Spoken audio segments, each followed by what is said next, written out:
Have you ever known someone who seemed to change overnight? One day, they're your closest friend, you're confident, the person you tell everything to.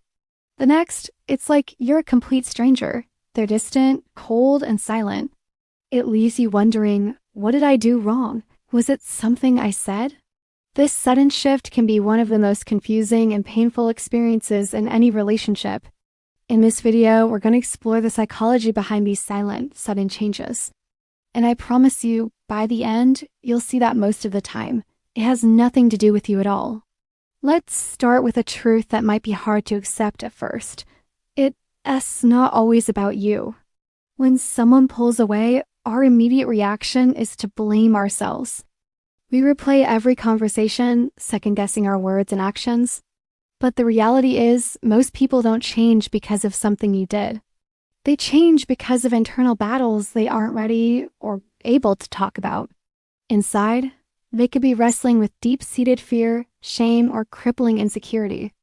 These feelings are heavy, and instead of showing them, people often mask them with distance or silence. Their coldness isn't a reflection of you. It's a shield protecting their own hidden struggles. They're fighting a war you know nothing about. Another major reason for a sudden shift is emotional overload. Think of it like a bank account. Some people are natural givers. They pour their heart, energy, and support into others, often without refilling their own emotional reserves. They give and give until one day their account is empty. They've hit a state of emotional burnout. When this happens, they shut down. It's not a conscious choice to hurt you. They avoid you not because they don't care, but because they physically and mentally can't handle one more interaction. They have nothing left to give, and the only way they know how to cope is to retreat into solitude to recharge. It's a survival mechanism, not a personal rejection. Now, let's talk about something called attachment fear. For people who grew up with unstable or inconsistent affection, getting close to someone can feel terrifying. They might have an avoidant attachment style, which means deep down they believe that intimacy inevitably leads to pain or abandonment. So the moment they start feeling truly connected and vulnerable with you, their internal alarm bells go off. To them, closeness equals danger. To protect themselves from this imagined future pain, they preemptively pull away. They disappear, ghost you, or create distance, not because the connection isn't real, but because it feels too real, and that's what scares them the most. Sometimes the reason for their coldness is projection. You might unknowingly be a mirror, reflecting something about themselves they don't want to see. Maybe your confidence highlights their insecurity. Your kindness reminds them of a time they were mistreated. Your success triggers their own feelings of failure. They aren't actually reacting to you as a person. They're reacting to the wound you've accidentally touched. It is easier for them to push you away and label you as the problem than it is to turn inward and face their own unresolved issues. So they disconnect to avoid that painful self-reflection. Have you ever been around someone who never speaks up when they're upset? This leads to another huge factor, silent resentment. Some people are not taught how to communicate their hurt or disappointment.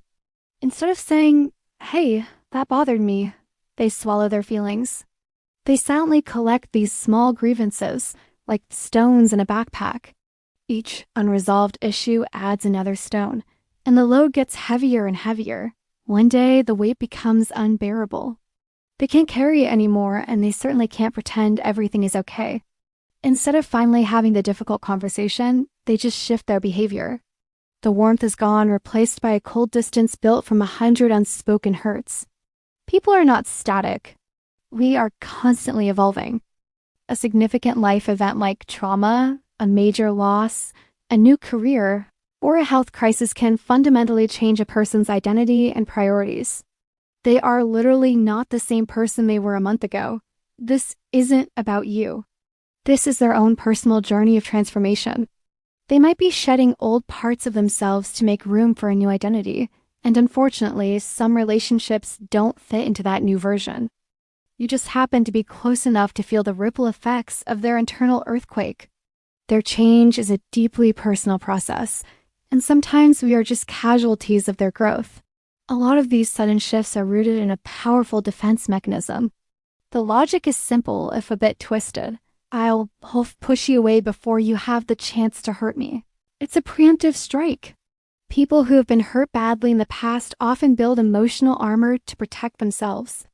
They've learned that vulnerability leads to pain, so they'd rather inflict a small amount of pain on you now by pushing you away than risk receiving a massive amount of pain from you later.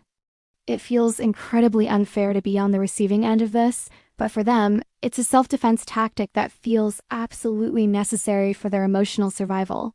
Here is a challenging thought. What if the change wasn't actually sudden?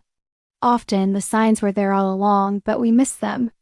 The change was gradual, happening in slow motion. Maybe you noticed they were a little less enthusiastic, a bit slower to reply, or slightly more distant, but you brushed it off. You were too busy trying to fix things, giving them the benefit of the doubt, or hoping it was just a phase. You were invested. You didn't want to see the slow fade. The sudden change you're feeling today is just the final breaking point of a process that has been happening for weeks, or even months. You didn't see it coming because you were looking at the relationship through a lens of hope. So, where does this leave you? The most important takeaway is this: their change is not your responsibility to fix, and it is not a reflection of your worth. You cannot control who stays in your life or why they might change. Trying to do so will only drain your energy and damage your self-esteem. What you can control is how you respond. You can choose not to let their distance define your value. Sometimes losing people isn't a loss at all. It's a redirection. It's the universe's way of making space for people who are meant to be in your life, who can meet you where you are, and who won't disappear when things get real. So let them go. Focus on your own path and trust that the right people will walk it with you. Thanks for watching. If this video resonated with you, give it a like and subscribe for more insights into psychology and relationships. See you in the next one.